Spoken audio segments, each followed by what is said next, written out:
मेरे पे अपनी नजर छोड़ जा।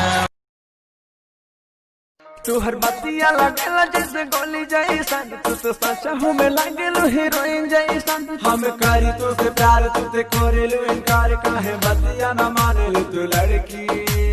अच्छा है रे पातर की है